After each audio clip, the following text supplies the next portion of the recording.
Gálatas, capítulo 5.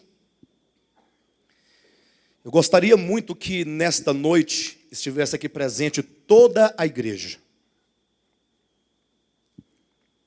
Geralmente os estudos de quarta-feira são bastante produtivos, né? São muito ricos, diferentemente da mensagem de domingo, que às vezes não trabalha com tantos detalhes como ocorre com o estudo bíblico. E aí as pessoas que não acompanham os estudos da quarta geralmente ficam um pouco atrasados na visão, nos passos, né? Mas vai dar certo, né? Devagar nós vamos chegar lá. Gálatas capítulo 5, versículo 16 a 26. Vamos ler novamente essa porção. Digo, porém, andai no Espírito, e jamais satisfareis a concupiscência da carne. Porque a carne milita contra o Espírito, e o Espírito contra a carne, porque são opostos entre si. Para que não façais o que porventura seja do vosso querer. Mas se sois guiados pelo Espírito, não estáis sob a lei. Ora, as obras da carne são conhecidas e são prostituição, impureza, lascívia, idolatria, feitiçarias, inimizades, porfias, ciúmes, iras, discórdias, dissensões, facções, invejas, bebedices, glutonarias e coisas semelhantes a estas, a respeito das quais eu vos declaro, como já outrora vos preveni, que não herdarão o reino de Deus o que tais coisas praticam. Mas o fruto do Espírito é amor, alegria, paz, longanimidade, benignidade, bondade, fidelidade, mansidão, domínio próprio. Contra estas coisas não há lei. E os que são de Cristo Jesus crucificaram a carne com as suas paixões e concupiscências. Se vivemos no Espírito, andemos também no Espírito. Não nos deixemos possuir de vanglória, provocando uns aos outros, tendo inveja uns dos outros. Eu quero ler aqui 2 versículos, talvez que abre e fecha essa porção, para os irmãos perceberem dentro de qual contexto o apóstolo Paulo trata acerca da carne e do Espírito, acerca das obras da carne e das obras do Espírito. Capítulo 5, versículo 15. É o momento, ou é a razão que dá o start desse assunto. Obras da carne, fruto do Espírito, carne e Espírito. No 15 fala assim, olha, se vós, porém, vos mordeis e devorais uns aos outros, vede que não sejais mutuamente destruídos. Versículo 26, não nos deixemos possuir de vanglória, provocando uns aos outros, tendo inveja uns dos outros. Então, o que isso significa? Que quando o apóstolo Paulo trata, então, do andar no Espírito, do andar segundo a inclinação da carne, dessa luta, dessas obras da carne e do fruto do Espírito, ele fala dentro de um contexto dos relacionamentos. Os irmãos podem perceber no versículo 15, ele fala, se vós, porém, vos mordeis e devorais uns aos outros. E aí ele entra no assunto do andar no Espírito, falando também sobre as obras da carne, e fecha o assunto dizendo, não nos deixemos possuir de vanglória, provocando uns aos outros, tendo inveja uns dos outros. Vocês percebem que esse assunto que Paulo coloca acerca do Espírito está dentro desse contexto? Não que ele só se aplica a esse contexto, não. Mas querendo falar sobre a nossa vida, sobre os nossos relacionamentos, então ele trouxe a questão do Espírito e a questão da carne. Ora, antes de entrar nesses detalhes todos aqui, porque queremos falar um pouco sobre a natureza do Espírito e a natureza da carne, eu quero lembrar os irmãos acerca de 3 pontos muito importantes que foram distorcidos pelo cristianismo. E a partir desses 3 pontos, como introdução, vamos considerar o 4º ponto distorcido pelo cristianismo, que é exatamente essa questão do andar no Espírito, a questão do Espírito, do fruto do Espírito, das obras da carne, essa questão que estamos tratando. O cristianismo, e quando eu falo de cristianismo, eu me refiro a essa religião criada pelos homens, uma das mais perversas coisas que o homem já inventou, chama-se cristianismo, que tem o seu começo no 4º século da era cristã e que vai até os nossos dias, que se manifesta em várias modalidades, seja como igreja romana, seja como protestantismo, seja como evangelicalismo, seria catolicismo, esses três ismos, né? Catolicismo, protestantismo, evangelicalismo. Lógico, quando alguém ouve isso de primeira mão, muitos não podem compreender o que eu estou dizendo, porque podem confundir esses aspectos dessas manifestações históricas, desses movimentos chamados cristianismo, com a própria Escritura, enquanto o livro que contém a revelação de Deus. Ou podem confundir com a própria igreja de Jesus Cristo. Então, eu não me refiro nem à igreja mística, corpo místico de Cristo, tampouco à Escritura Sagrada, enquanto o livro que contém a revelação de Deus. Me refiro ao movimento historicamente conhecido pelo nome de cristianismo, cujo começo histórico é o quarto século, mais precisamente no ano 325 da era cristã, o que prova que não deve se referir a Jesus Cristo, a sua palavra, cuja igreja tem início no primeiro século. Então há uma diferença, uma distância do primeiro século, quando nasce organicamente a igreja de Cristo, para o início do cristianismo, quarto século da era cristã, 325, quando se estabelece em nome de Deus, buscando como fundamento a própria Escritura, para então fundar uma religião humana, que começa como o catolicismo romano, depois se desdobra em protestantismo e chega até os dias de hoje como este evangelicalismo, que já se manifesta então com outras duas submodalidades, que é o movimento pentecostal e também o neopentecostal. Bem, mas o que eu quero dizer com tudo isso é que o cristianismo ele deturpou a verdade de Deus. Nós que somos amantes da Escritura, da palavra de Deus, e amamos a Jesus, queremos servi-lo adequadamente, precisamos considerar que o grande papel do cristianismo, espiritualmente falando, ou seja, as forças que agiram no cristianismo misteriosamente, sorrateiramente, para danificar a verdade de Deus, consiste na deturpação da verdade. De sorte que o cristianismo, ele elegeu, na verdade, alguns aspectos da fé e distorceram o seu sentido e a sua aplicação. O primeiro deles seria a encarnação do Verbo de Deus. Porque quando se fala da encarnação do Verbo, se você atentar para o Evangelho, conforme João, sobretudo, nos coloca no seu Evangelho, ali nós temos uma verdade orgânica, uma verdade viva. Olha, o Verbo se fez carne, a palavra se fez carne. A palavra de Deus, ela assumiu uma forma humana, viveu entre os homens, de sorte que nós temos aqui não algo estático, não uma verdade estática, não uma verdade encaixotada, não uma verdade mesquinha, ou que seja egoísta, pertencente a um grupinho de pessoas.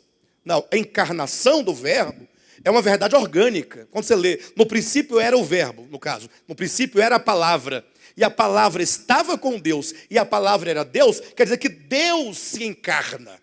Essa verdade não deve ser simplesmente crida do ponto de vista religioso. Como alguns falam, não, eu acredito no menino Jesus, aquele que nasceu em Belém. Ah, lógico, o menino Jesus que nasceu em Belém, que é o ídolo da igreja, do mundo cristianizado, é um ídolo. Porque não basta que você saiba que aquele menino, historicamente nascido no tempo, ele é o Filho de Deus. Não basta crer nesse aspecto engessado, acabado, estático. A verdade que se encontra por detrás desse grande evento da encarnação é o que Deus quer fazer, encarnando-se em todos aqueles que no seu coração creem. Ou seja, vivendo nesta humanidade. É um processo dinâmico.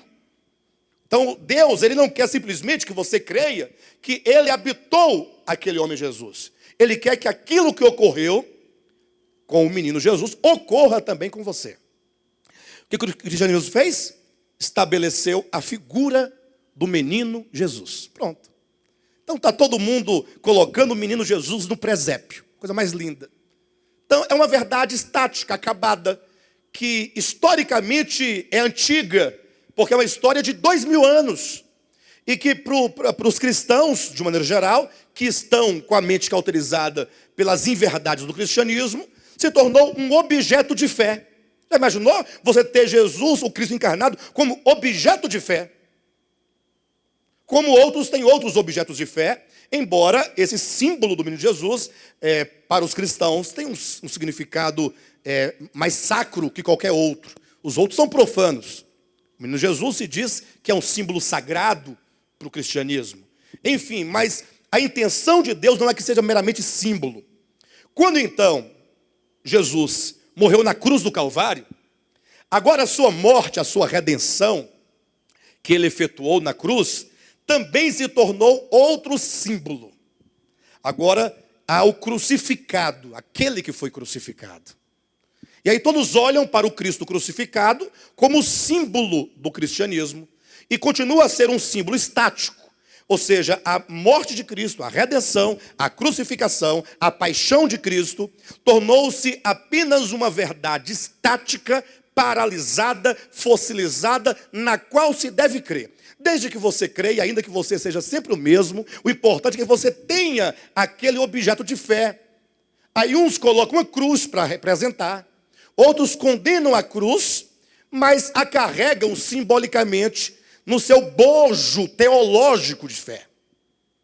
E aí você diz, não, Jesus morreu na cruz. Mas o que isso significa? A morte de Cristo também não é um evento estático, acabado, fossilizado. A morte de Cristo, a paixão de Cristo, é um evento orgânico, vivo, dinâmico, que ocorre constantemente e deve ocorrer dentro de todo aquele que crer. Não é simplesmente você ter um objeto de fé chamado morte de Cristo. É algo que se experimenta. Porque do contrário não tem nenhum sentido e não faria nenhuma diferença você crer nisto ou em outra coisa. O mesmo acontece com a ressurreição de Cristo. Hoje mesmo eu estava escutando uma canção, e a canção então, num dado momento, falava do terceiro dia da ressurreição de Cristo.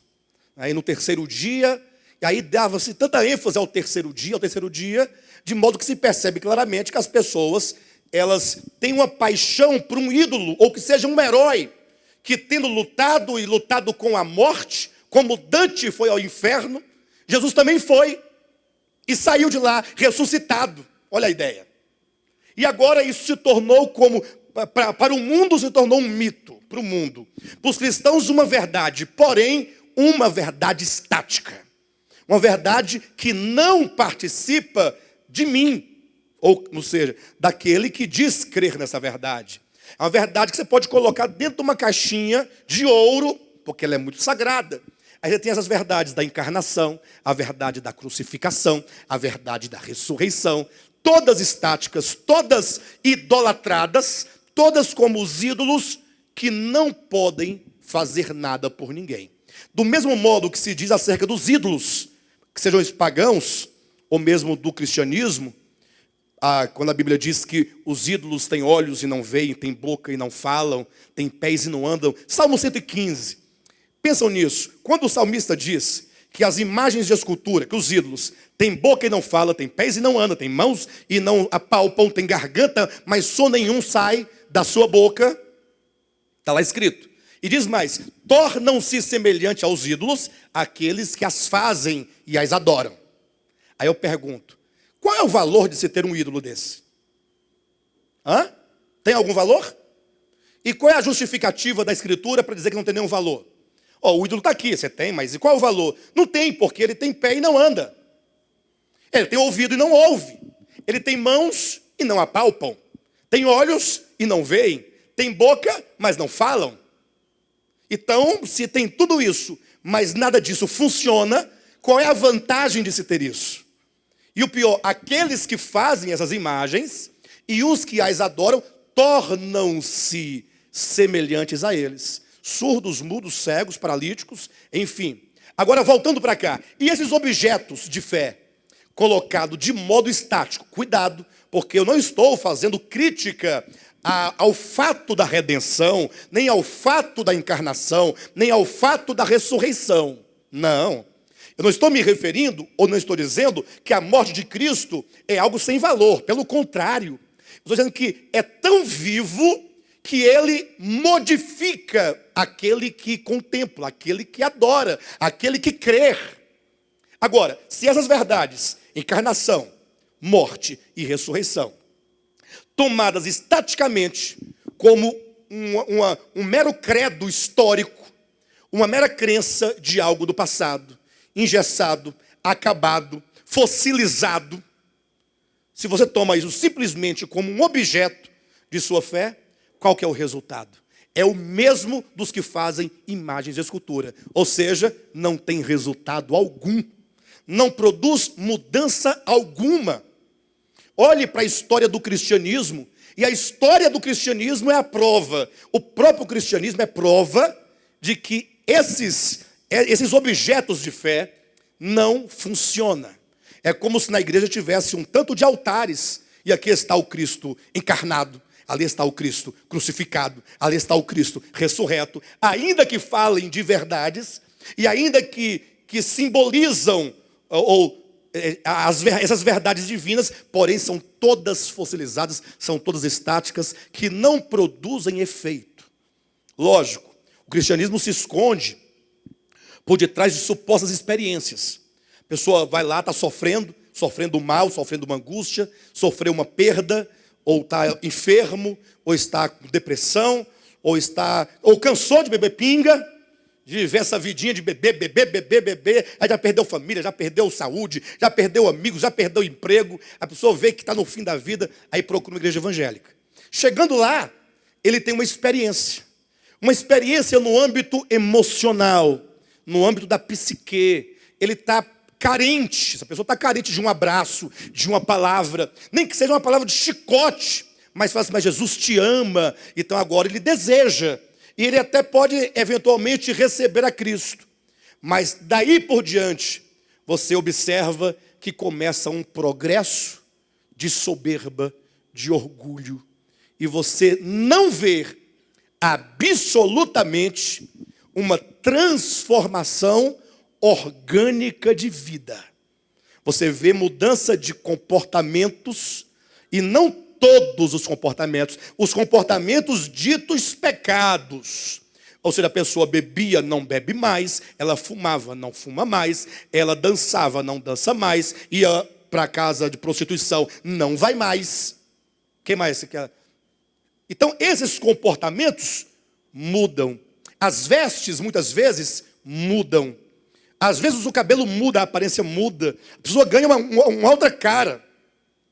Mas a pergunta é, e o seu coração? Lembra da profecia de Ezequiel, capítulo 36, capítulo 37? Ainda que lá são profecias que se referem à restauração de Israel, mas fala da restauração orgânica de Israel. Quando é dito assim, olha, Deus falando, tirarei de vós um coração de pedra e vos darei um coração de carne. Não é uma questão de mudança comportamental. Não é uma questão de mudança de hábitos. É uma questão de mudança de coração. Tirarei um coração de pedra, colocarei um coração de carne. Por isso que é necessário do sopro do Espírito para fazer reviver. Se é reviver, a obra de Deus é uma obra de quê? De vida. Ela é orgânica. Porque uma religião se faz facilmente com qualquer conjunto de ossos, ou qualquer artefato, ou qualquer mobília. Você pode criar uma arca, criar um candelabro, colocar véus, pode colocar incensos, pode colocar sacerdotes com suas indumentárias, fazer festas, cânticos, mas tudo isso não é orgânico. A obra de Deus é orgânica, dentro do homem. Por isso que essas verdades, quanto à encarnação, morte e ressurreição, precisam sair do âmbito do objeto de fé, ainda que teologicamente e tecnicamente falando, eventualmente se possa chamar objeto de fé. Mas num aspecto técnico do estudo, mas no aspecto da fé, da vida, se ele se torna um mero objeto de estudo, ou melhor, objeto de fé, então ele não pode transformar. Aí você olha para a nossa vida, porque nós nascemos no cristianismo, crescemos no cristianismo. tivemos muitas experiências no cristianismo. O problema é que nós, num dado momento da experiência, nos deparamos com nós mesmos e descobrimos que nós somos os mesmos de antes, se não nos tornamos piores um pouquinho mais. E aí a pessoa se desespera. Então, o Evangelho, como diz Romanos capítulo 1, versículo 17, é o poder de Deus para a salvação de todo aquele que crê. Ora, salvação de quê? Salvação de quê? Do lago de fogo para morar no céu? Não, o Evangelho, ou a justiça do Evangelho, se revela de fé em fé. É essa fé, a fé genuína, que não é uma crença, não é uma fé de tradição, não é uma fé de costumes, mas é uma fé orgânica, ela nos leva a experimentar todas as verdades que é Cristo. Seja a verdade de Cristo na sua encarnação, a verdade de Cristo na sua morte, a verdade de Cristo na sua ressurreição. Em suma, quando você olha para Cristo Jesus, porque Cristo é o Verbo, é o Logos eterno, que não tem princípio de dias, nem fim de existência, que é o próprio Deus. Jesus, que é o homem nascido no tempo, nascido de Maria, de carne e sangue, que passou pela morte e que ressuscitou, inclusive. Então, quando você olha para Cristo Jesus, você não deve ver simplesmente a figura de um Salvador. Você tem que ver a figura da salvação. Ele é a salvação. Ele é a minha salvação, de maneira que, quando você vê a encarnação do Cristo, quando você vê a morte de Jesus e a ressurreição de Jesus, é Deus que desce, toma o homem para destruí-lo na cruz. A cruz, o que significa, senão a destruição do homem. É o aniquilamento do homem caído para fazê-lo renascer em novidade de vida. Então, aqueles que creem na verdade que é Cristo, na sua encarnação, morte e ressurreição, devem experimentar essa destruição do velho homem e o renascer de um novo homem, não no âmbito da doutrina, como objeto de fé, mas no âmbito da experiência. E eu sei que para nós talvez seja muito complexo isso, mas a complexidade não está na verdade, está nos nossos corações habituados e acostumados em ter uma chamada excelente religião. Então nós nascemos religiosos, fomos religiosos e ainda somos muito religiosos. Nós precisamos perder isso. Isso tem que ser arrancado de nós. E isso requer um tratamento de consciência muito grande, de coração, de alma. Você tem que abrir mão de si e o reconhecimento de que nós andamos muito tempo no caminho errado é o primeiro passo. Para que nós comecemos, então, a vislumbrar que seja uma pequena experiência dessas verdades, ou começar a dar os primeiros passos. Que seja um pequenininho, mas é dada num primeiro passo. Depois outro passo. Não se preocupe com o tempo, e nem se você está muito longe, apenas caminhe. Deu o primeiro passo, deu o segundo, o terceiro. Então daí os irmãos já percebem como que o cristianismo, ele simplesmente pegou as verdades orgânicas que é Cristo nessa sua obra e colocou todas dentro dos quadradinhos engessadas para que você tenha uma sensação de que você crê. Para que você, crendo, seja um dos maiores incrédulos com respeito àquilo. Tanto é verdade o que eu estou dizendo, que quando nós falamos essas coisas, domingo mesmo passado, naquela mensagem, que nós falamos quase mais de 2 horas, né? 2h30, parece, salvo engano, a gente ouve os comentários. Irmão, como eu estou distante, dá até vontade de desanimar. Não tem cabimento, que coisa grande. Todo esse nosso vislumbre é em razão de que nós estamos mais acostumados com as coisas prontas. Então, você crê nisso, nisso e nisso.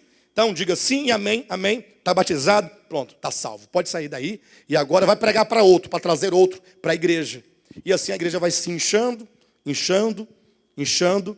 E se tem apenas uma igreja professa e não uma igreja real, do ponto de vista da fé e do espírito. Então esse ponto aqui, quando Paulo fala acerca do espírito e da carne, ele está falando exatamente de uma experiência orgânica. Ele está dizendo, olha, você que é um crente em Jesus Cristo, você tem que se conhecer e saber que em você há o espírito humano, no qual se constrói e se edifica paulatinamente a consciência do Evangelho, a consciência da verdade, e você organicamente tem a carne, que é toda a sua constituição, não somente sua constituição, porque se você tem 30 anos, você não tem somente uma constituição de 30 anos, não. Essa constituição sua, individual, de 30 anos, é a constituição da humanidade do tempo todo. Ou seja, todos os homens somam-se uns nos outros, as gerações todas. Nós somos uma verdadeira garrafada das eras da humanidade, todas uma embutida dentro da outra, uma era dentro da outra, os vícios, os gostos, os costumes, a visão, a percepção, tudo isso nos forma e tudo isso nos constitui, de modo que nós somos exatamente o que nós fomos feitos. Por isso que é difícil você pensar numa coisa diferente. Quando Jesus fala acerca do reino dos céus, em Mateus capítulo 5, logo a pessoa que lê fala assim, mas isso aqui é impossível. Quem já ouviu alguém dizer isso? Ou alguém já disse isso? A Escritura fala, aquele que é obrigado a caminhar 1 milha por força de outro, caminhe com ele 2 milhas. Você fala assim, mas pastor, isso aqui não é para nós não? É para nós isso aqui? Isso aqui é da terra? De onde é que é esse negócio aqui? Nós pensamos ou não assim? E falamos muitas vezes. Por que pensamos assim ainda? Porque esta verdade ainda sequer se tornou verdade para nós. Ou seja, não quero nem dizer que você vai praticar isso, não. É que você fala, esta é a única verdade em todo o universo. Não existe outro caminho. Não existe outro meio. O único meio de salvação para o homem é ele ser feito um novo homem. Quando você reconhece e fala, não, esta é a verdade, acabou. Você começa a ser constituído, começa. É todo um processo. Tanto é que nós falamos semana passada, em Romanos capítulo 12, versículo 2, que o apóstolo Paulo coloca que nós não devemos ser conformados ao mundo, porque ele diz que o mundo é uma questão de conformação, de ser conformado. Lembram lá de Gênesis capítulo 11, quando Nirode, ali representando o anticristo, e olha que o anticristo é a consumação do velho homem. É o líder da velha natureza, que conclama os homens de então para se unirem ou unirem suas forças para juntos construírem uma cidade e uma torre, cujo topo chegasse aos céus. E aí é dito, peguemos o barro, amassemo-lo bem, queimemo-lo bem e façamos tijolos.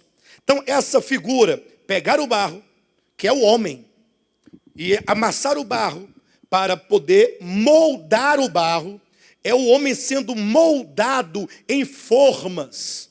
Porque a grande Babilônia, ela é um grande império espiritual formado de mentes, de consciências e de corações caídos e perversos. Se fala muito de grande Babilônia, se discute a grande Babilônia, aí briga com o outro que a grande Babilônia é isso, não é aquilo, e não sabe que a grande Babilônia são pessoas. Senão nós mesmos que estamos discutindo um assunto, que somos a grande Babilônia viva, que são homens, que são almas, que são corações rebeldes contra Deus, que não se submetem ao governo de Deus, que não se submetem à vontade de Deus, sobretudo à verdade que é Deus. Homens que não querem viver por Deus. Observe só a sequência. Gênesis capítulo 3, o homem caiu. Gênesis capítulo 4, em Caim, o homem abandona Deus. Quando é dito que Caim, afastando-se, foi habitar numa terra distante. Saiu Caim da presença de Deus e foi habitar numa terra distante. Primeiro o homem cai, Gênesis 3. Ou seja, ele primeiro se entende o quê? Ele se entende autossuficiente. Eu posso ser como Deus. Olha, então esse sentimento de ou de independência, de autossuficiência, de não necessitar de Deus, o levará a um segundo passo. Em Caim, ele agora se afasta de Deus. Ele abandona, ele sai da presença para habitar uma terra distante. E agora o próximo passo, depois de Caim, nós temos Nimrod, que ele agora diz, bem, o homem caiu, tudo bem, o homem retirou-se da presença de Deus, foi um segundo passo, muito bom, mas agora nós vamos encará-lo. Não vai fugir dele, não. Vamos olhar cara a cara, vamos dizer para ele que ele não pode ir contra nós. Porque não somente é uma questão de não vivermos por ele, mas é porque a verdade dele nos incomoda. E nós não desejamos por Deus, e não queremos viver por Deus, e nós vamos lutar com Deus se preciso for, nós vamos matá-lo. É a Torre de Babel. Essa é a degradação. Queda, que é a independência, é o sair da presença de Deus em Caim, e agora é o afrontar a Deus cara a cara, como Nimrod, diz a Escritura em Gênesis capítulo 10, é aquele que é valente caçador diante de Deus. Não que ele esteja um servo diante, prostrado, mas essa expressão diante quer dizer que olha a Deus cara a cara, que afronta a Deus e que inclusive desafia a Deus. Como quem diga, venha nos matar, como o Senhor fez com os nossos pais no dilúvio, venha. Pode vir que nós estamos aqui preparados. Irmãos, a queda é uma decadência do coração. E a queda é a constituição de uma consciência. Se bem que poderíamos falar inconsciência, porque é uma loucura, né? Isso é uma loucura. Mas, digamos, é uma consciência formada que te faz ser inimigo de Deus. Inimigo de Deus. Para os irmãos terem uma ideia, olha aqui o texto de Efésios, capítulo 4 de Efésios, versículo 17 em diante. Vejam. Isto, portanto, digo, e no Senhor testifico, que não mais andeis como andam os gentios. Então, esse é um princípio vital da vida cristã, da fé cristã. Ora, se você foi ganho pela verdade de Deus, que é o Evangelho, que é Cristo, você não deve mais andar como você outrora andava. Pastor, o senhor me desculpa, mas aqui não diz como você outrora andava, mas como andam os gentios. Mas observe que diz, não mais andeis. Ou seja, vocês outrora já andaram como hoje andam os gentios. Quando ele diz, não mais faça isso, você já fez a primeira vez. Sim ou não? Não mais andeis como andam os gentios. Então a afirmação é, vocês outrora já andaram de um modo, e os gentios hoje, atualmente, andam como vocês outrora andaram. Então nós outrora, quando gentios, sem Deus, e agora os gentios atuais, sem Deus, eles têm um andar. Este é o ponto. Aí você fala, pastor, eu quero ser um cristão autêntico. Então comece daqui, a entender isso. E como é que é então? Já sei. Vou queimar minhas roupas todas indecentes. Short, bermuda, calça de lycra, leg, e regata e tudo mais. E mesmo aquelas que são bem decentes, mas quem me deu foi meu tio é espírita, macumbeiro, então queima que é do diabo também. Comprar roupas novas, roupas de padre, né? Roupas de freira, de abade, né? Uma vida de mosteiro, uma vida isolada. Será que é isso que está dizendo aqui? É isso que quer dizer, não mais andeis. Como é que os gentios andam? Aí ele continua dizendo, leia o texto.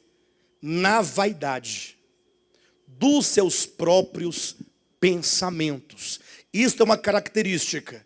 Os gentios têm, ou melhor, o homem caído tem uma vaidade de pensamento. A vaidade de pensamento que diz aqui é o mesmo quando João, na sua primeira epístola, capítulo 2, ele diz acerca da soberba da vida. A vaidade dos pensamentos leva os homens a viver soberbamente, como se de Deus não precisasse. O que é vaidade? É nulidade, é algo vazio, oco. sem substância. Então, um pensamento vaidoso, ou as vaidades do pensamento, são as suas ilusões. O homem se ilude com qualquer coisa. Ele se ilude com a sua religião, porque ele considera a sua religião tão boa, e sendo ela a mais verdadeira, se não a única verdadeira, que agora ele é vaidoso nos seus pensamentos. Essa vaidade o faz se sentir, ele não vai dizer isso independente de Deus, mas ele vai viver de tal modo que ele não precisa de Deus, porque ele ora para poder se manter, ele jejua para poder se manter. Tanto é que quando ele deixa de orar, ele cai. Aí ele tem que ficar, é a sua mão produzindo um mecanismo de vida cristã. É ele que faz girar a roda da sua vidinha cristã. É a vaidade dos seus pensamentos. A vaidade, é a ilusão. Os gentios são assim. Os gentios é como Adão, Caim e Nirode. Esses três, que conforme está lá em Jeremias capítulo 17, versículo 9, ou versículo 5 em diante, fala que é o homem maldito, que confia em si mesmo, que faz do seu braço ou da sua carne, o seu braço ou do seu braço mortal a sua força, faz da sua carne a sua força. E como é que é a vida desse indivíduo? É como um arbusto plantado no deserto, numa terra árida, numa terra seca, numa terra salgada, numa terra inóspita, numa terra inabitável. Então pense nesse arbusto. Por isso que tem muitos crentes que, quando eventualmente caem em si, falam assim: rapaz, minha vida está seca. Mas por quê? Então eu vou correr para orar, para buscar Deus. Só que esse correr para orar, para buscar Deus, é o seu braço mortal, querendo fazer funcionar. Basta você dizer: Senhor, eis-me aqui, eu reconheço a Ti. Basta você voltar os olhos para Deus, voltar a face para Deus, em pleno reconhecimento de que Deus é fonte absoluta de toda vida, de todo vigor, de toda prosperidade, de toda saúde, de toda felicidade, de toda riqueza, de âmbito espiritual, estou dizendo, viu, amados? É Ele é fonte, Ele é como um manancial de águas vivas, como diz Jeremias. E ao contrário, o próprio Jeremias vai dizer que os homens abandonam o manancial de águas vivas, manancial que brota, que jorra água, que nunca se acaba, abundante. Aí o homem vai lá e cava a sua cisterna. Parece ser mais fácil fazer uma cisterna.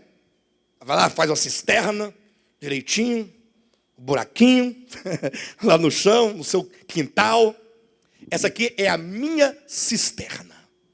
Ó. Aí você vai, mesmo que você busque no manancial a água e traga e jogue no poço, no seu poço está dito, são cisternas rotas, que não retém. Razão porque em João capítulo 4, Jesus fala à mulher samaritana, dizendo acerca daquele poço: se tu soubesses quem é o que te pede água, tu lhe pedirias água viva, ou águas vivas, e você nunca mais teria sede. Aí a mulher disse para Jesus: ora, e onde é que tu tens essa água que a pessoa bebe e não tem mais sede nunca mais? Será que tu tens um poço, a pergunta da mulher, melhor do que este poço? Ela vai citar o pai daquela religião. O poço é a religião. Ele diz que o nosso pai Jacó cavou, ele próprio cavou o buraco aqui, ó, com as suas próprias mãos fez o buraco, e está aqui, ó, os seus filhos beberam dessa água, os seus jumentos, seus animais, todos de lá para cá. É uma tradição. Você tem um poço melhor do que esse tradicional? Mas é água, sim, mas não mata a sede. Então é aquela questão: Deus é o manancial de águas vivas. Aí você vai ter que parar de achar que você é crente, que você é evangélico, e começar a pensar em Deus enquanto aquele que é o eu sou. Aí pronto, aí você agora vai buscar uma experiência de vida orgânica com Deus. Aí não importa mais nada nesse momento, porque é lógico que a religião, como sempre fez, fará. Vai te chamar de desviado, de herege, de ateu, de louco, de anticristo. Não interessa. Mas você sabe agora, você agora conhece a verdade. Então, essa é a vaidade dos pensamentos. Capítulo 4, versículo 17. Continuando. Quando diz, na vaidade dos seus próprios pensamentos. Dos seus próprios pensamentos. Olha que interessante. Na vaidade dos seus próprios pensamentos. 18. Obscurecidos de entendimento. Ou seja, os gentios, o homem caído, ele é obscurecido. O entendimento é tapado. Ele não compreende a verdade.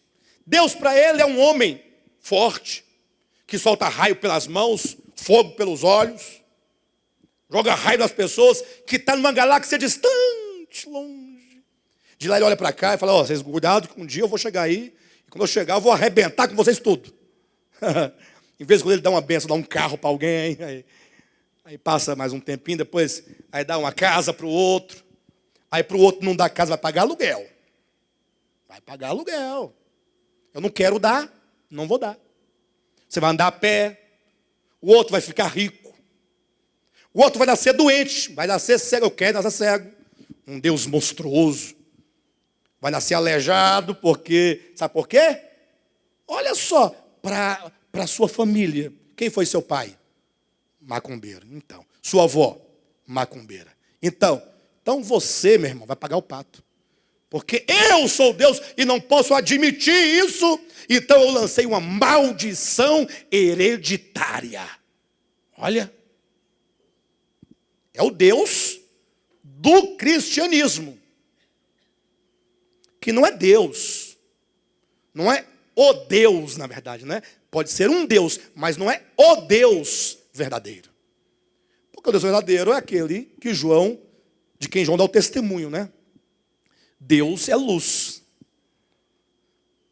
Então, tudo que for contrário à luz, não pode ser dele, porque nele não há treva nenhuma. Absolutamente não há treva nenhuma. E olha que a luz é a própria vida, né? Porque ele diz, eu sou a luz do mundo. Luz é vida. Então aquilo que Deus é pura vida. Ele é o puro amor. Nele não há ódio, não há vingança, não há ira. Embora nós vamos encontrar a palavra vingança e ira referindo-se a Deus, mas devem ser entendidas as palavras dentro da verdade em relação a Deus. Nunca se esqueça que a Bíblia que você tem nas mãos são 66 livros que contêm a revelação de Deus. E, portanto, sendo um homem de homens, não é de anjos. Os anjos não lê Bíblia, lê? Sabe lá no céu os anjos têm Bíblia nos braços, os anjos? Sua Bíblia, vamos agora abrir o culto. No Salmo 133. Geralmente abre com o Salmo 133, né? Ó, quão bom e suave é que os irmãos vivem em união. Agora o hino 242 da harpa cristã. É 242? Nós abrimos... Se não for, é por aí. Será que anjo tem isso? Tem Bíblia?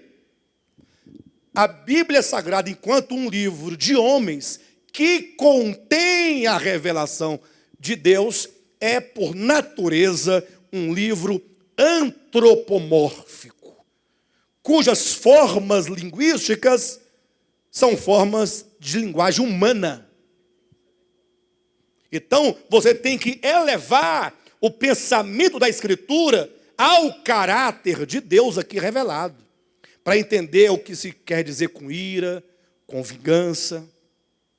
Então está aqui, obscurecidos de entendimento, o homem caído, vírgula, alheios a vida de Deus. Não diz que eles não possuem, mas eles vivem alheios, vivem como se não tivessem. Como diz, alheios à vida de Deus por causa ou pelo fato de não serem regenerados. Ou seja, são alheios à vida de Deus porque não a têm, porque não são regenerados. É isso que diz aí na sua Bíblia?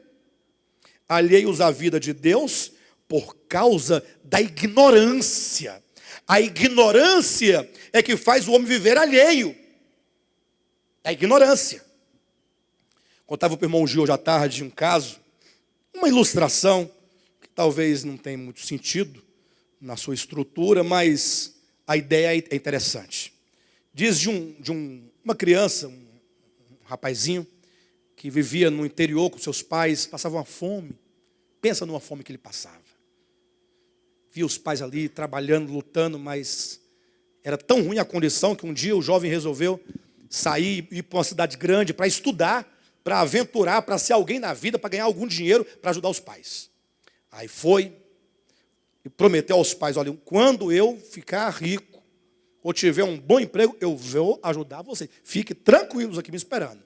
Depois de uns 15 anos, cidade grande, estudou, virou doutor, né? Aí começou a ganhar bastante dinheiro. Aí decidiu todo mês mandar um checão para o pai dele, ó. Um checão alto, cumprindo a promessa. Pai, tá aí e tal. O pai dele olhou a primeira vez para o cheque. Nunca tinha visto o cheque, não sabia o que era cheque. Não tinha nem ideia. Achou tão lindo, falou assim, olha, deve ser um cartão postal, alguma coisa. Meu filho até assinou para mim. O nome dele, ó, assinado. Aí ele pegou, fez uma moldura, bem bonitinha, e colocou o cheque na sala, assim, ó, penduradinho. Passando uma fome violenta. Mês seguinte, outro cheque. Outro, mulher, corre para você ver. Outra moldurinha, outro quadrinho. Foi enchendo a parede de cheque, assim, ó, tudo assim, bonitinho. Passou um ano, mais ou menos. Depois de tudo isso, o filho dele volta visitar os pais nas férias dele, né? Primeiras férias do filho. Chegou lá. Pai, como é que tá as coisas? Olha, meu filho, a coisa tá preta, viu? Tá difícil, nunca mudou.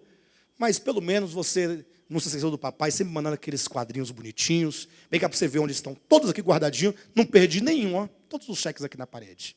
Imagine agora. Que situação. O filho, mas pai, isso aqui não era para se tornar nem um quadro, nem um ídolo, Essa aqui era para você usufruir. Mas por que aconteceu isso? Por causa da ignorância. Não, sabedoria não. É a ignorância. Porque a pessoa que não tem estudo, não quer dizer que não tenha sabedoria. Sabedoria é diferente de conhecimento. Faltava-lhe conhecimento. Ele era ignorante nesse respeito. Então a Bíblia fala daqueles que são obscurecidos de entendimento, alheios à vida de Deus, por causa da ignorância em que vivem, vírgula, pela dureza do coração. Então vamos apontar aqui os aspectos aqui, ó. Primeiro, no versículo 17, vaidade dos pensamentos. Então, onde é que está o problema da queda? Inicialmente, pensamento. Ou não está? A queda passa pelo pensamento? Você está preocupado com os seus pensamentos? Ou está preocupado com o objeto de fé? Não. Então, olha o seu pensamento aqui. Continuando. Diz mais no versículo 18. Entendimento. Obscurecido de entendimento. Então o homem tem um pensamento vaidoso. O homem tem um entendimento obscuro, travado, cego. Continua mais dizendo o texto. Ignorante, né? Ignorante. E aí vem, pela dureza do seu coração. Um coração o quê? Então, olha aqui toda a ideia. Pensamentos, entendimento, coração. Se eu não posso andar conforme andam os gentios, com um problema de vaidade nos pensamentos, com uma dureza no coração, o entendimento obscurecido, isso implica que a vida cristã genuína, ela parte de um pensamento completamente submisso e voltado a Cristo. Uma mente totalmente renovada pela verdade que é Cristo. Cristo é. E aí você tem um entendimento iluminado, clarificado e um coração sensível. Versículo 19. Os quais, tendo se tornado insensíveis, se entregaram à dissolução para com avidez cometerem toda sorte de impureza. Então observam que a dissolução, uma vida dissolúvel, uma vida entregue a prazeres, uma vida de cometer toda sorte de impureza é um resultado, é uma consequência de uma mente vaidosa, que sejam pensamentos vaidosos, entendimento obscurecido, coração endurecido. Consequentemente.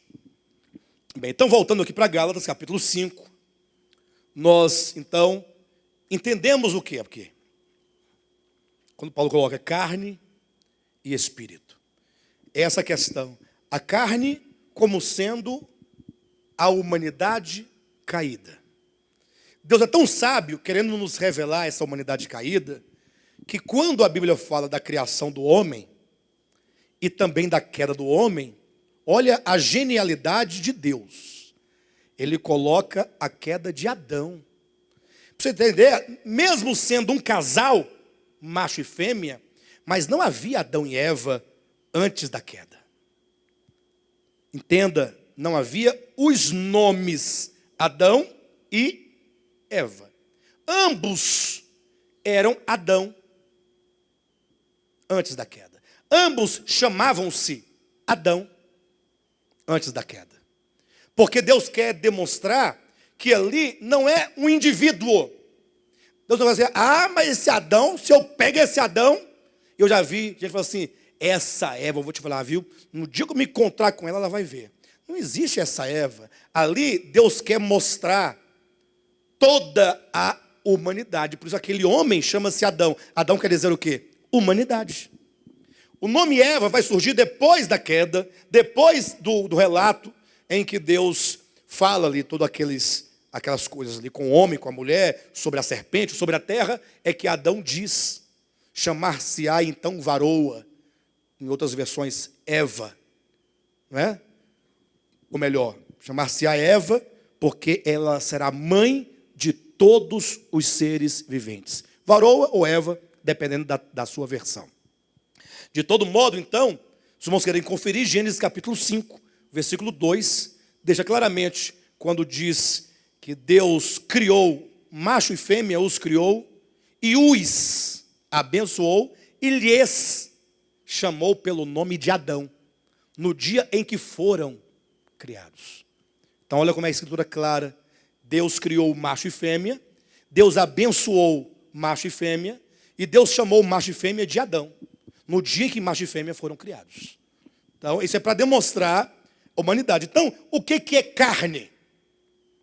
Que ambiente que a Bíblia chama de carne, que não pode ser confundida com essa carne física, que o grego, inclusive, tem o critério de falar que essa carne aqui do nosso corpo, a palavra usada é soma, de onde virá a expressão somático, né?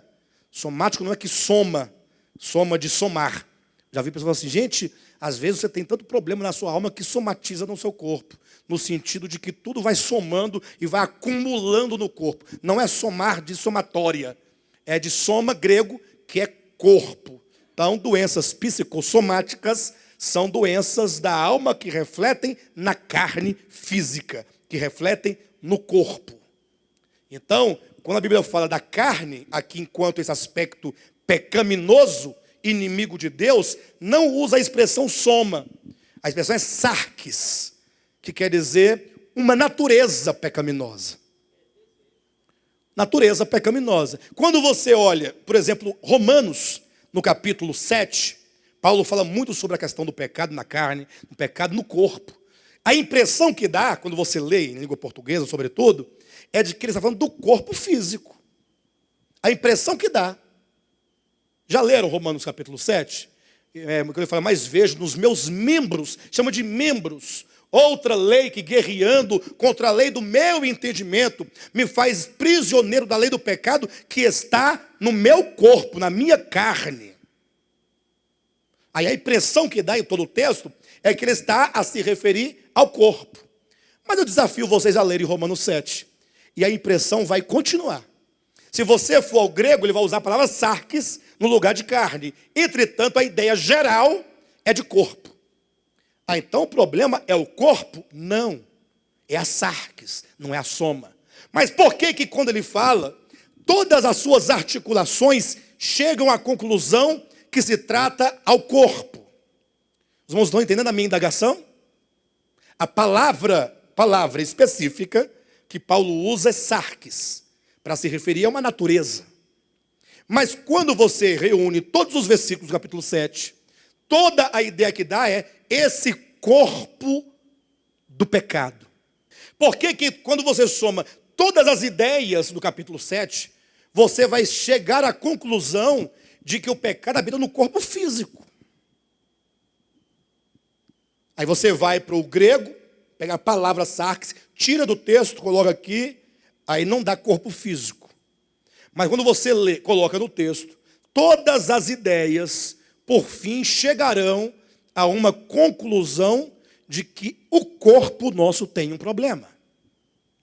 E aí é o detalhe. O homem não foi feito para ser corpo. O homem foi feito, inicialmente, alma vivente. O corpo é apenas, ou deveria ser apenas, um escravo da alma. Um escravo. O corpo, ele visa ao serviço da alma e do espírito. O homem foi criado alma vivente.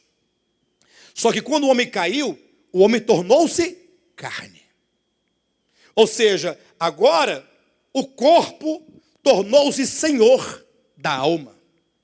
Porque agora o homem está completamente submetido e está completamente reduzido às suas sensações corpóreas e o seu contato com o mundo por meio dos seus sentidos.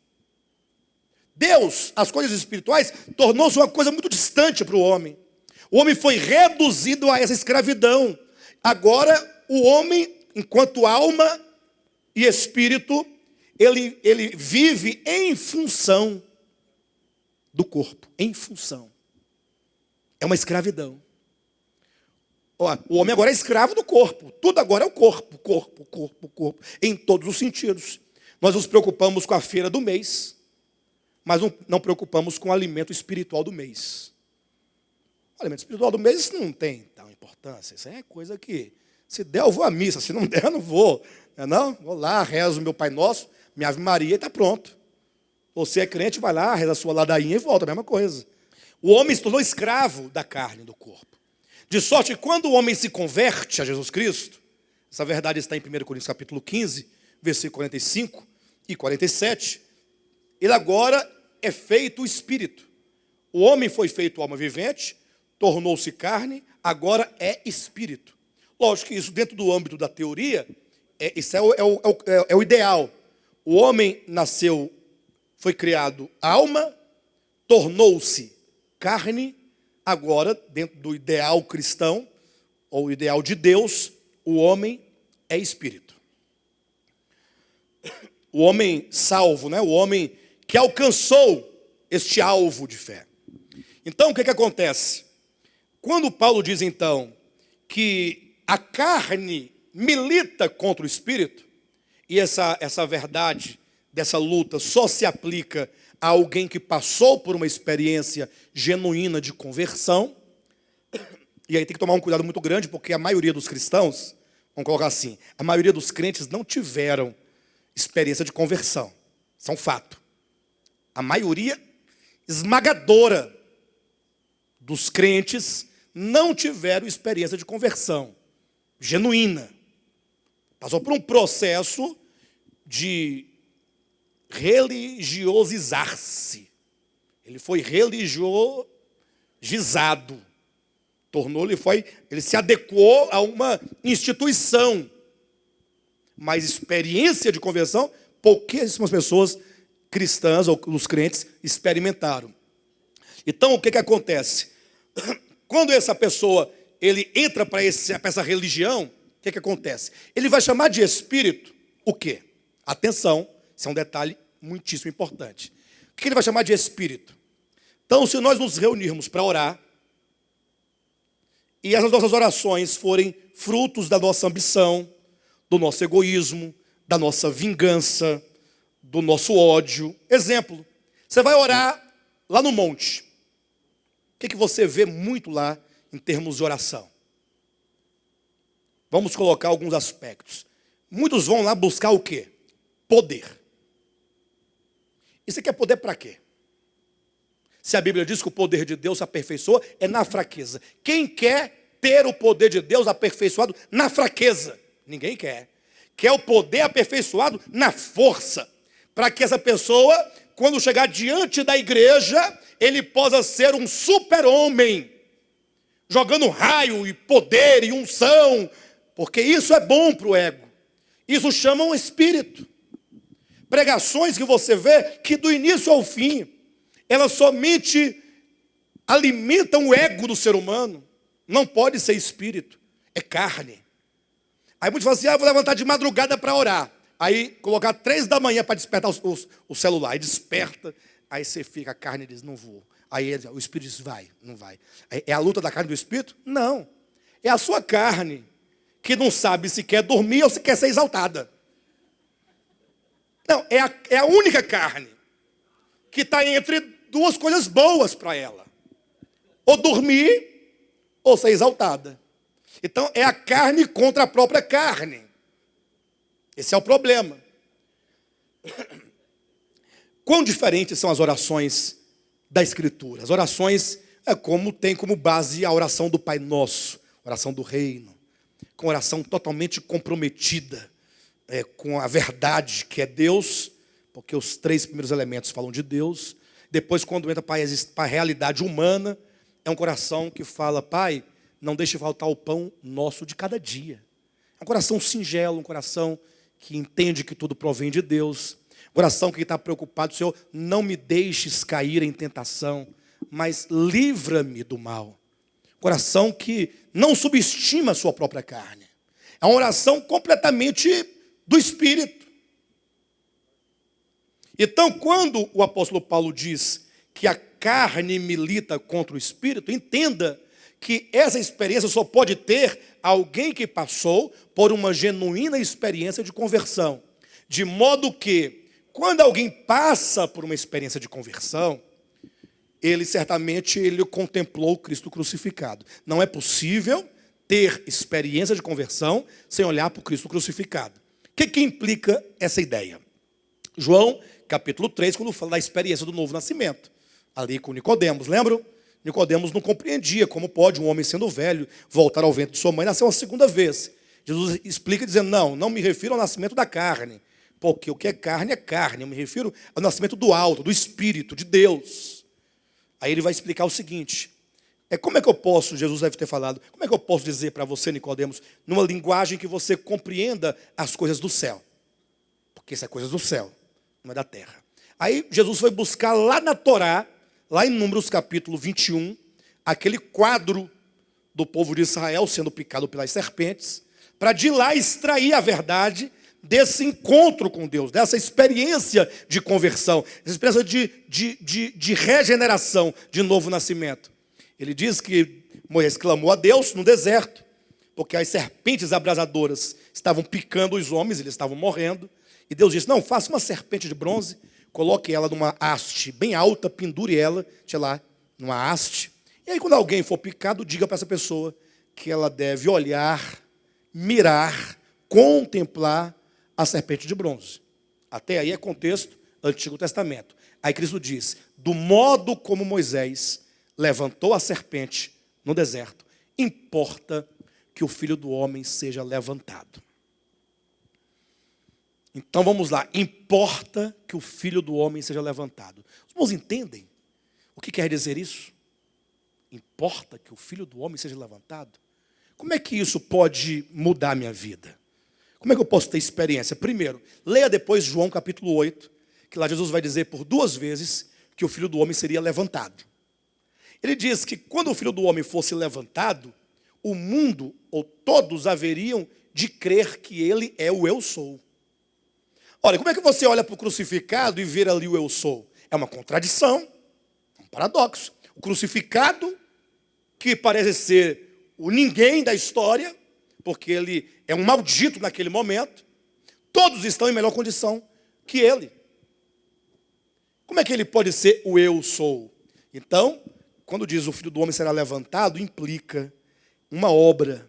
Quando você vê Deus, que é eterno, que é o Logos Criador, por quem, para quem e em quem todas as coisas foram feitas, agora que se humilha, ele abre mão de si.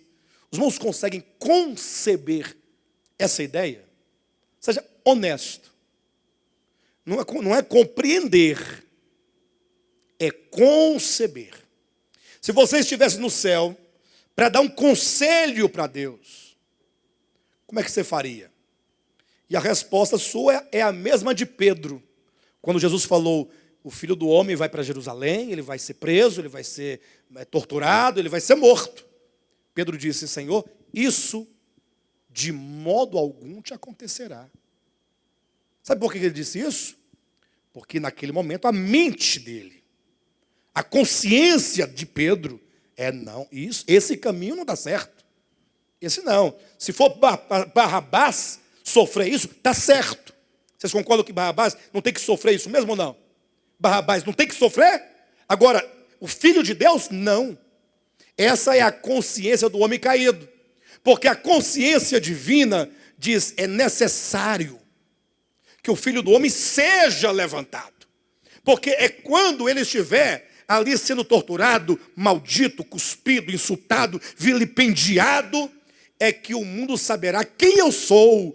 Deus se revela enquanto aquele que é, quando ele está pendurado na cruz. Ou seja, o caráter de Deus ali é revelado. Os irmãos entendem ou não? De sorte, então, que quando ele diz, importa que o Filho do Homem seja levantado, como a serpente de bronze também foi levantada, tá bom, está levantado, e aí? Todo aquele que nele crer. Você crê nele? Eu não sei, me faltam as palavras para traduzir o pensamento para os irmãos. Eu tenho pouca linguagem para falar de algo tão grande. Mas a ideia de crer aqui, não, eu acredito nele, tá bom, beleza.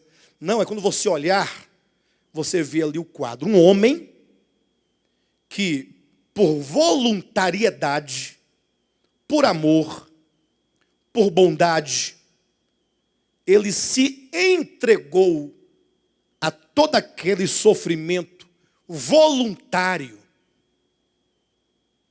sofrido por parte de homens maus e perversos, e ainda assim amando-os e ministrando perdão. Crer no crucificado é você crer nesta mensagem.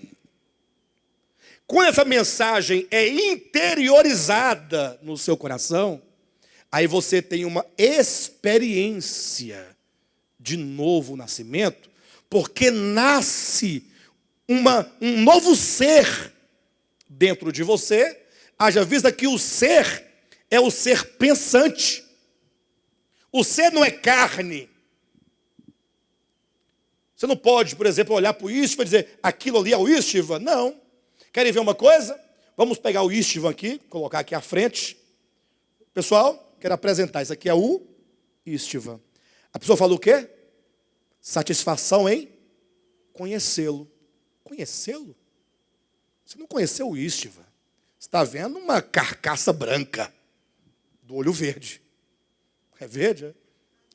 Azul? É só uma carcaça branca. O Istvan não é corpo. Eis o corpo do Istvan. Mas o Istvan é uma consciência. É o ser pensante. Então a gente fala assim, pai, mas que pessoa complicada. Como complicada? Porque o corpo é complicado? Não. É o modo de pensar, não é o Istvan, não. Fala assim, às vezes a gente fala para alguém, pai, mas o fulano é complicado. Por que ele é complicado? É porque a maneira dele raciocinar, interpretar, contemplar, é esquisito, é difícil. Então isso prova que a pessoa é o ser pensante. Então quando você contempla a verdade da redenção, que é puro altruísmo, puro amor, pura bondade, pura entrega, pura abnegação, em amor, em perdão, em bondade, em doar-se, sem ofensa, sem vingança, sem ódio. Quando isso interioriza em você, nasce uma nova consciência. Aí você nasceu de Deus. Isso é obra que o Espírito Santo faz, porque como a mensagem da cruz é loucura, nenhum homem de si só ou por si só é capaz de conceber essa verdade. Porque por nós mesmos, nós tacamos pedra na cruz para ajudar. A gente ajuda a matar. Porque nós fazemos isso diariamente. Matamos pessoas boas, matamos pessoas ruins, matamos pessoas mais ou menos, matamos nossos parentes com as armas da violência verbal, da violência dos sentimentos, da violência nos relacionamentos, da violência do coração. Não é assim?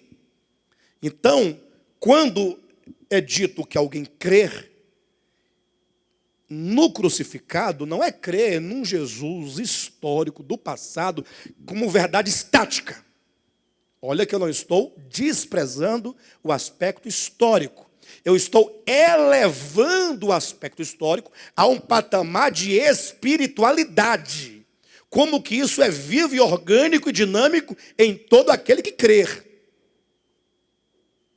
De modo que pessoas antes do Cristo histórico se encarnar, já tinha esse Cristo de Deus.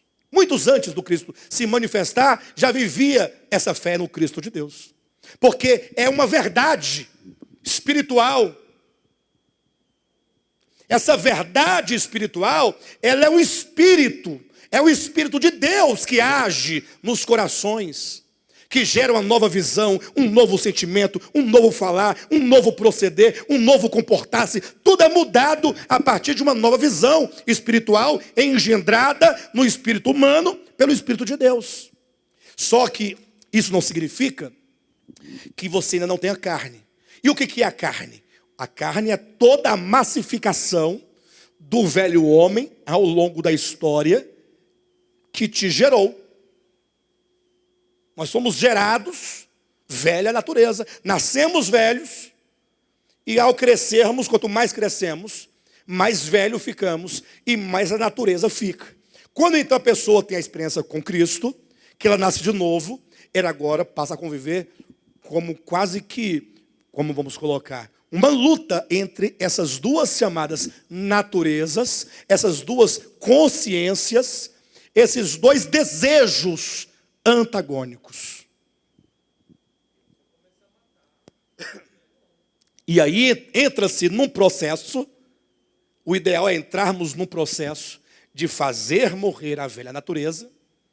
Pastor, como eu posso fazer morrer a velha natureza? Porque é o seguinte, pastor, eu tenho 20 anos de crente, eu já dei tanta facada, tanto tiro nessa natureza, só que toda vez parece que ela acorda mais forte. Querem ver uma coisa? Quem aqui, honestamente no seu coração, já lutou com essa natureza velha aí no corpo? Já, Nivaldo? Também? Rodrigo, Raimundo? Vocês conseguiram vencê-la? Ou ela continua vivinha e direto? Cada dia parece que ela está malhando, né? Está ficando cada dia mais forte. Como é que é esse negócio? De acordo com esse caminhar de vocês aí, ou que seja o nosso, quando nós vamos vencer a carne? Quando? Nunca. Não. A resposta é nunca. Não. Neste nosso caminhar, porque o Nivaldo tem 60 anos de idade, 65, desculpe. 65 anos de idade o Nivaldo tem, que luta contra essa natureza. E até hoje, parece que quanto mais ele luta, mais a natureza cresce. Ou não é assim? Então, nesse ritmo, quando é que ela vai morrer? Nunca. O corpo vai morrer, mas a natureza não vai. Aí a pergunta é, e onde é que está o problema então? A pergunta que tem que ser feita é, como fazer morrer a velha natureza? Se você não souber esse caminho, você vai lutar. O problema é que nós ficamos mascarando.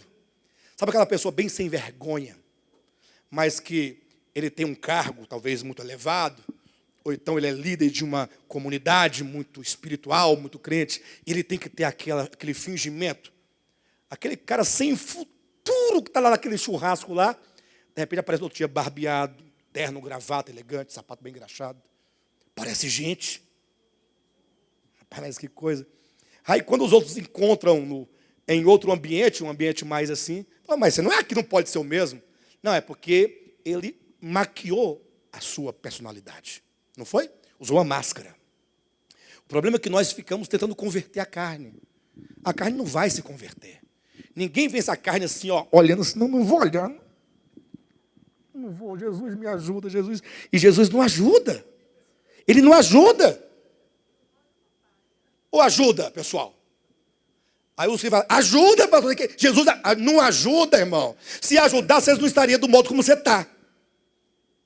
Ah, então se Jesus não ajuda, então porque ele é mau? Não, ele já fez tudo.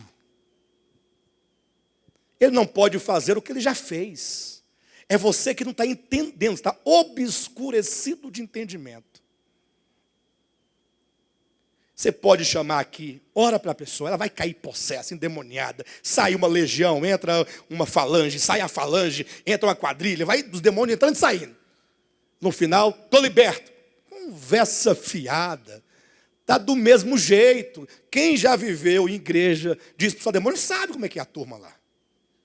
Sabe. Semana passada teve uma irmã que me falou assim, não vou falar o nome porque não pode, né?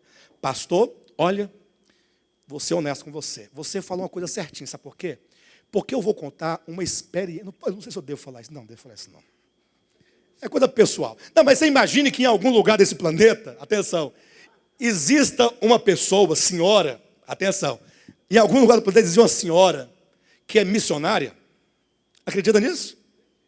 Missionária. Abre culto, fecha culto, prega língua, profecia, expulsa demônio, bate o pé, oração forte, poderosa, mulher de Deus, de oração, de jejum. Falei, mas isso não é novidade, isso eu sei.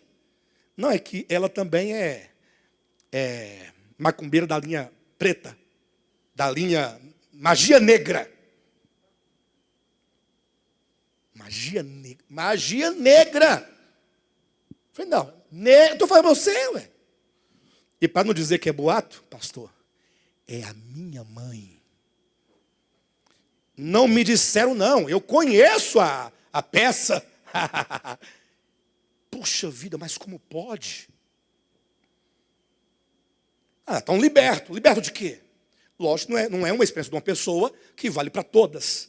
Mas quando você olha o conjunto e o resultado coletivo, é um só. Pessoas perturbadas, maridos que batem nas esposas, espancam as esposas, espancam os filhos.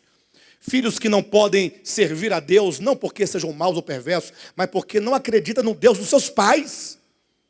Porque se Deus do meu pai foi igual a ele, então eu não vou querer. Aí quer ser um filho revoltado. Vai para as drogas. A pergunta é, como vencer então essa natureza? Porque é uma luta. Está aqui, ó. Digo, porém, andai no Espírito e jamais satisfareis a concupiscência da carne. Ou seja, eu tenho que lutar contra a carne. Ou seja, há uma luta entre o Espírito e a carne. Isso é um fato. Segundo, eu preciso andar no Espírito para que essa carne não prevaleça. E numa linguagem outra, parecida, como Colossenses capítulo 3, versículo 5, fazei, pois, morrer a vossa natureza terrena. É uma coisa que eu tenho que fazer. O Espírito fala, não, fazei morrer. Então é para eu fazer? Como? Você já tentou, já orou, já jejuou, já foi para a vigília, já foi para um orar, já fez voto, já fez de tudo, mas não resolveu. Aí nós temos que retomar a ideia de Romanos capítulo 12. A maneira de você andar no Espírito, em Romanos 12, versículo 2, é o mesmo que você... 12, 2, Romanos. Renovar o seu entendimento. A chave está no seu entendimento. Lembre-se que, atenção, a experiência de conversão, que é o olhar para o crucificado, aquele que nele crer não pereça, mas tenha a vida eterna, é uma experiência de conceber a verdade de que aquele é o eu sou.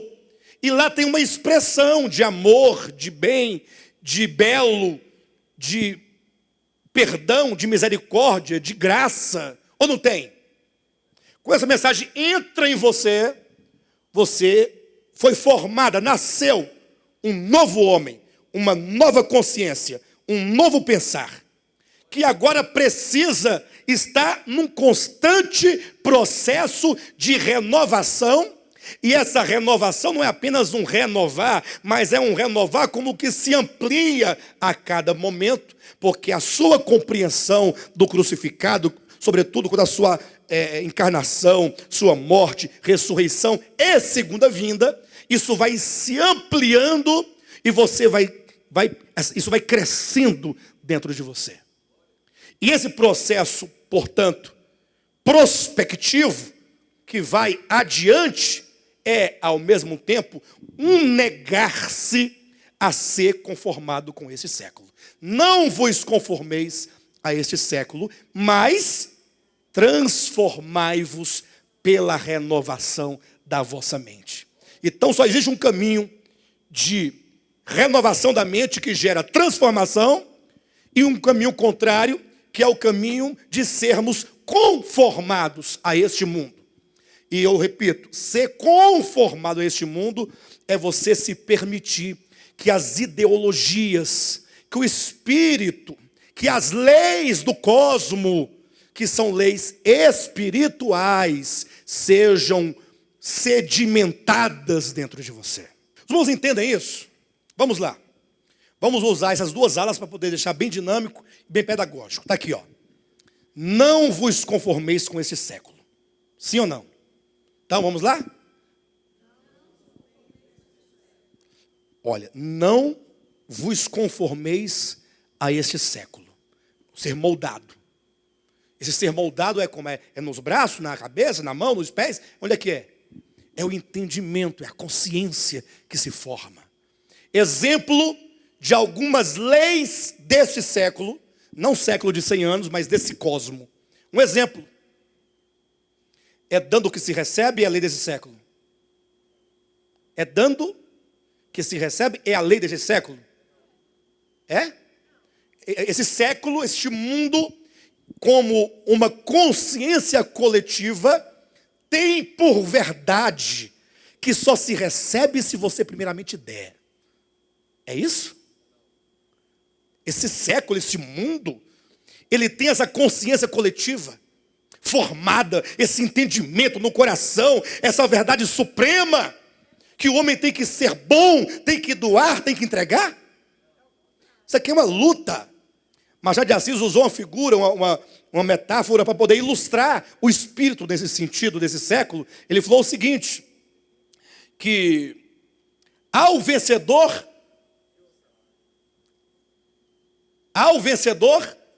as batatas. O que ele quer dizer com isso? Ele disse, imagine você que nós somos um exército de 100 pessoas, caminhando numa estrada, num deserto, num lugar que não tem nada. Acabou o alimento, acabou a água, acabou tudo. Então os homens estão, somos 100 homens, um exército de 100 pessoas. E estão todos com fome, morrendo de fome, a ponto de se devorar um ao outro. Mas de repente, eles se depararam com uma plantação de batatas. Ah, que maravilha. Todos vão se alimentar. Só que aí alguém chama a atenção para um detalhe. Só temos batatas para 10 homens. 10 homens vão comer, 90 vão morrer. Quem vai comer? Quem serão os 10 que vão comer as batatas? Quem será? Quem serão? Quem vai comer? Pessoal, vou seguinte, vamos deixar primeiro os mais velhos. Ou os mais velhos morrem, os mais novos comem. Ou como vamos fazer aqui? Vamos conversar com muita educação. 15 dias sem comer. Não tem previsão de alimento daqui para frente. O certo é que 90 pessoas vão morrer.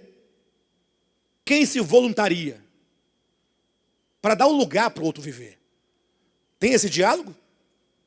Olha, quem permanecer vivo na batalha, come. Ou seja, vamos para os tapas, vamos para o canivete, para a facada, para a paulada, porque tiver na mão. É a sua sobrevivência. De modo que ao vencedor, as batatas. Ele usou esse slogan e criou, então, a seguinte parábola para poder ilustrar. Não é bem parábola, né? Mas citou. Ele criou essa imagem, né? De ideia.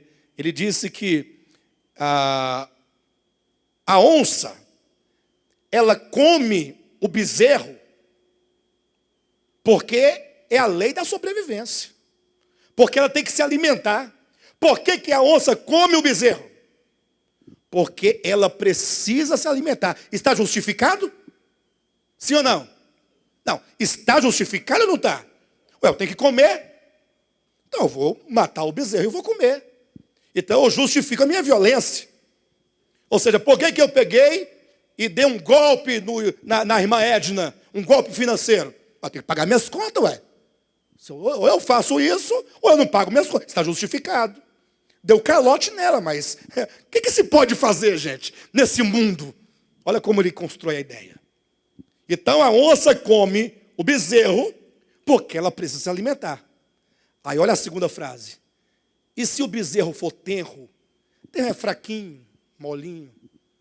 Quanto mais tenro, melhor. Não dá trabalho, de comer? Não vou correr muito atrás do bezerro.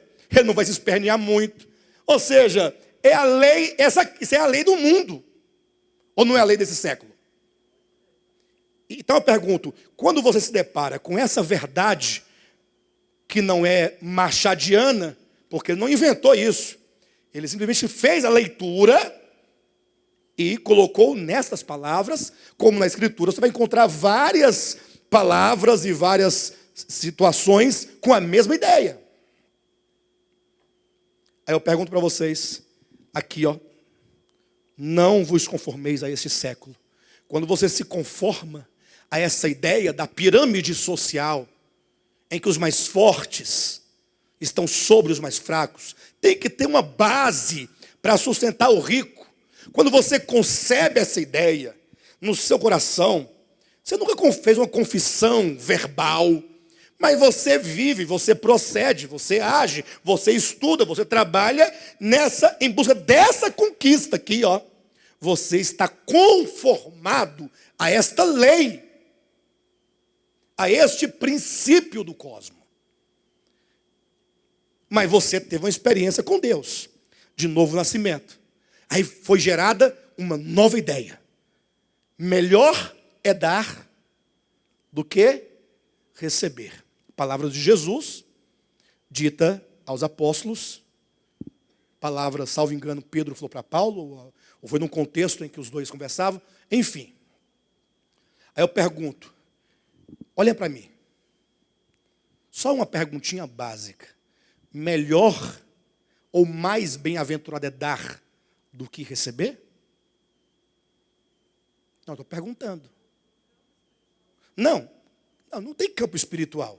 Estou perguntando para vocês, porque isso eu pergunto para mim. Eu não quero saber se isso é verdade, se isso é mentira, se Deus está falando sério. Não, você julga no seu coração. Você julga agora. Para você, é melhor dar ou receber? Seja honesto, poxa, uma vez. Pronto. Muito bem. É mais gostoso, Muito bem. Isso que nós estamos fazendo aqui, nós devemos fazer sempre.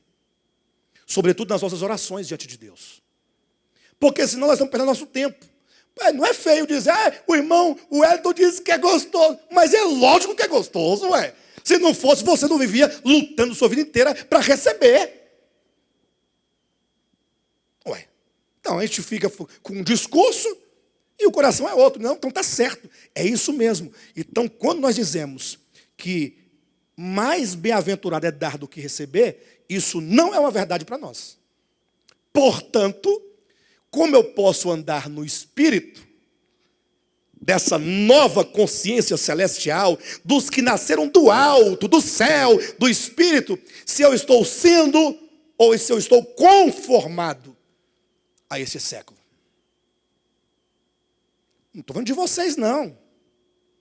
E nem de mim exclusivamente. Nós todos nós, eu, vocês, os que não estão aqui, os das outras igrejas. Agora, nós vamos compreendendo isso. Aí você pode entender agora, então andar no Espírito é o quê? É andar segundo as leis, segundo os princípios do reino espiritual, que começou a ser forjado em nós quando olhamos para o crucificado e concebemos a mensagem da cruz. Que é a mensagem da cruz? O que é a mensagem da cruz, afinal? Uma palavra para resumir a palavra da cruz. Sim, isso aí é o que é. Para os que se perdem. Quando você olha para o crucificado, imagina o crucificado. Vamos pensar aqui, olha para aquela parede lá. Olha ele lá, crucificado. Quando ele for levantado, todos saberão que eu sou. Não diz isso na Bíblia? Para você dizer que você é salvo, você tem que crer. Mas crer não é dizer, não, beleza, está acreditado, vamos em frente. Não é isso não é crer. O crer é você fazer a leitura. O que esse crucificado diz? Se ele diz que quando ele for levantado, é o aspecto negativo da paixão, do sangue derramado, da violência sofrida, saberão que eu sou, aí dá o paradoxo. Então, o eterno, o Criador, o Pai eterno, aqui. Então, o que Deus é? É ódio? Não, o ódio está do lado de cá batendo nele. Então, ele é o quê? Ele é vingança? Quando Pedro, ou quando um dos soldados, ou do ladrão, né, salvo engano, disse, Senhor, salva-te a ti ou a nós, foi o soldado. Se tu és filho de Deus, então desce daí. O que ele disse? Eu poderia pedir ao meu pai. Ou ele disse, foi a Pedro, né? Não importa. Poderia pedir a meu pai aqui 12 legiões de anjos. Ou não poderia? Rapaz, pesa aquela anjaiada toda, com espada e pescoço caindo, e o sangue rolando, e o nome de Deus sendo glorificado. Olha que violência. Como sendo glorificado o nome de Deus? O nome de Deus não pode ser glorificado com a violência. Agora, quando ele dizia, Pai, perdoa-lhes, porque eles não sabem o que fazem, aí o nome de Deus é glorificado. Quando eu olho então para a cruz, não cruz artefato, para a cruz mensagem, uma palavra, esvaziamento, amor. A humilhação é um fato, mas eu posso entender isso de maneira diferente. Humilhação pode ser involuntário. Doação. Entrega. Bora, povo, bora, mais palavras. Renúncia. Vida. Sim. Eu pergunto, essas palavras traduzem a lei, ou as leis, os princípios desse século? Não? Então, o que é crer no crucificado? É olhar e saber que Ele é Deus. É olhar e saber, o que é Deus? O Nazareno é Deus. Vamos agora discutir teologicamente que o Nazareno é Deus. Porque segundo o princípio da substância divina encarnada. Não, que bobagem é essa, pessoal? Isso não dá nada, dá só contenda e divisão. Então, quando você olha e você vê O eu sou é o quê? É amor, é graça, é perdão, é bondade, é misericórdia. Quando você olha e você crer que o eu sou é isso, que Deus é isso, e você então recebe essa verdade. Você toma para si a todos quantos o receberam. Olha, receberam. Tomaram para si. Foi forjado no coração. Isso é a verdade, não há outra verdade. Aí você vai ter um problema agora. Não vai ter um problema? Com o quê? Com essa outra consciência. Porque ora eu estou aqui, ora eu estou aqui, e você vai ter que decidir por qual lei eu vou andar, por qual princípio eu vou andar. Então a maneira de você andar no Espírito é, primeiro, não se conformando a este século. Repito por tantas vezes que eu já falei aqui. Não se conformar a este século requer que você conheça o século. Discirna qual é o espírito desse século. Você tem que ter a compreensão, a leitura, para que você renuncie. Eu não posso admitir que eu, enquanto um filho de Deus, pense como um gentio. Não posso andar como andam os gentios. Porque o andar deles é o resultado de uma mente entorpecida, um entendimento obscurecido, de pensamentos vaidosos, alheios à vida de Deus, vivem por si mesmo, pela própria lei do homem caído. Então, primeiro, essa lá daqui, como é que diz? Não. Os irmãos entenderam como é que pode ser feito isso? Sim ou não? Entenderam? E agora? É só isso? Não. Agora, transformai-vos. Bora? Transformai-vos. É essa aula aqui, ó. Tá? Transformai-vos. Opa. Então, eu posso não me conformar e eu posso transformar-me. Ou não? Mas como posso me transformar? Vou para o monte orar? Bobagem. Você tem que simplesmente começar a convidar o Espírito Santo, invocar o Espírito de Deus, para que se opere mudanças profundas no entendimento.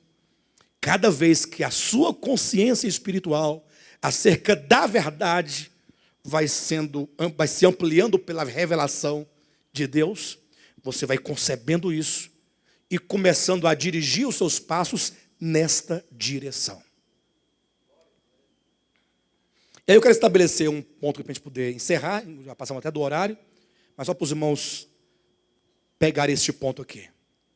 Por muito tempo vivemos uma vida cristã baseado no não pode. Não é isso? Não pode, não pode. Cuidado, mãozinha no que pega. Cuidado, olhinho no que vê. Lembra? O Salvador do céu. Então, não faça, não faça, não faça. É o não dever. Não poder. Então, disso nós já passamos. Da era da lei, né? Acabou? Agora nós temos que entrar na fase do eu quero. Eu quero, pastor. Você está pensando meio diabólico. Eu quero.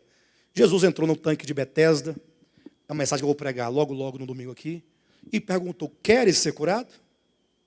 Então, é o princípio. Eu quero. Vocês entenderam que nós temos muito do velho homem? Que nós somos conformados em muito a este cosmo? Bem, já sabe disso. Agora diga, eu quero renegar esses pensamentos, esses princípios, essas leis, e eu quero ser transformado. Porque começa na sua vontade. Se você não quiser, você não será. Eu não sou o que eu deveria ser, mas eu quero. Eu quero. E comece então a conhecer a Deus. Conhecer na sua palavra. Deus vai se revelar. Não busque a Bíblia para compreender as histórias. para saber os versículos e os capítulos. Não leia a Bíblia para você construir todo um arcabouço teológico correto. Não faça isso. Leia a Escritura como quem procura conhecer quem é Deus. Porque o homem caído foi gerado pelo grande engano quando Lúcifer diz coisas que Deus não era. E nós acreditamos e nos tornamos inimigos de Deus no nosso coração e na nossa consciência. O processo de salvação, de cura e libertação é um processo retroativo. Deixando, desconstruindo o que foi construído e construindo uma nova visão acerca de Deus. Amém?